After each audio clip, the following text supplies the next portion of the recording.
Президент Сооронбай Жээнбеков бүгүн бир күндүк иш сапары менен Талас облусуна барат. Сапардын жүрүшүндө Жээнбеков залкары жазуучу Чыңгыз Айтматов туулган Шекер айылына барып, Чыңгыз Ордо мемориалдык музей комплексинин курулушу менен таанышат. Ошондой эле облустун жашоочулары менен жолугушуп, айыл чарба социалдык тармактардагы долбоорлорду ишке ашыруу, аймактын транспорттук инфраструктурасын жакшыртуу иштерин көрөт. Жалал Абад облусунун аймагында жер титиреди. Сейсмология институтунун берген маалыматына ылайык, жер титирөөнүн күчү очогунда 3,5 балга жеткен. Жер титирөө Токтогул районунун Көкбел айылында 3,5 балл, Токтогул шаары жана Торкент айылында 3 балл, Каракөл шаарында 2,5 балга сезилген. Өзгөчө Кыралдар министрлиги алдын ала алынган маалымат боюнча жер титирөөдөн жабыркагандар жана кыйроолор катталган жок деп билдирди. Ош шаарынын мэри кызматына көпчүлүк коалициядан сунушталган жалгыз талапкер Таалайбек Сарыбашев мамлекеттик тилди билүү деңгээли боюнча сынак тапшырды. Сынактын жыйынтыгында комиссиянын чечими менен кыргыз тилин жетиштүү деңгээлде билет деген баа алды. Улуттук тил комиссиянын чечиминин негизинде комиссиянын курамына 7 адам кирген. Сынакта Таалай Сарыбашев өз платформасына озек айтып берди. Андан соң жазуучу Чыңгыз Айтматовдун дел билим чыгармасынан көркөм окуду. Жыйынтыгында ал кыргыз тилин жетиштүү деңгээлде билет деген баага ээ болду. Комиссияны Ош МУнун ректору Каныбек Исаков жетектеди.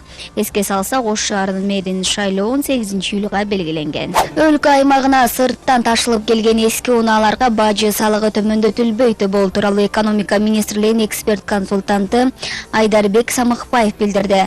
Анын айтымында эски унааларга карата бажы төлөмүнүн жогорулашы өлкөдөгү унааларды жаңылоо, эски унааларды азайтуу максатында жасалмакчы. Ал эми жаңы чыккан унаалар үчүн бажы төлөмдөрү төмөндөтүлөт, бирок бул жеңил унаалар гана тиешелүү. Жеңилдетүүгө жүк ташыган унаалар автобустар кирбейт. Эске салсак, 10-июлда премьер-министр Мухаммедкалай Былгазиев өлкө аймагына сырттан ташылып келген автоунааларга бажы алымдарынын өлчөмүн төмөндөтүү тууралуу токтомго кол койгон. Жарандарды талаак алып барып сабап акчасын тартып алган милиция кызматкерлеринин бири кармалды. Тоногон тартип сакчылары 1-май райондук милициянын кызматкерлери болгон. Жабырлануучулардын айтымында милиция кызматкерлери жарандардан акча алгандыгын мойнуна алышкан. Бул маалыматты Бишкек шаардык милициясы да тастыктап, тартип сакчылардын бири учурда номер 1-тергөө абагына камалгандыгын билдирди. Учурда окуя боюнча иликтөө жана тергөө иштери жүргүзүлүп жатат. Ошондой эле жетекчилерин дагы жоопкерчилиги каралууда. Кыргызстанда орточо айлык акы 15 000 сомдон ашты. Бул тууралуу Улуттук статистика комитетинин маалыматында айтылат.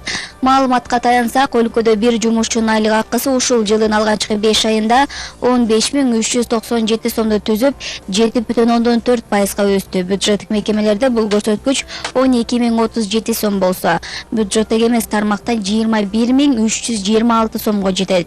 Эки тармактын айырмасы 56,4% түздү.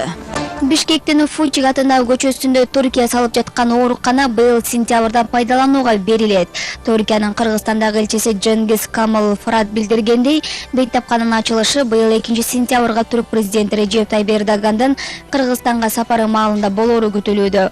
Хирургия багытындагы 150 кишиге ылайыкташкан оорукананын курулушуна Түркия бийлиги акча бөлгөн. Курулуш иштери 2016 жылдын июлунда башталган болчу.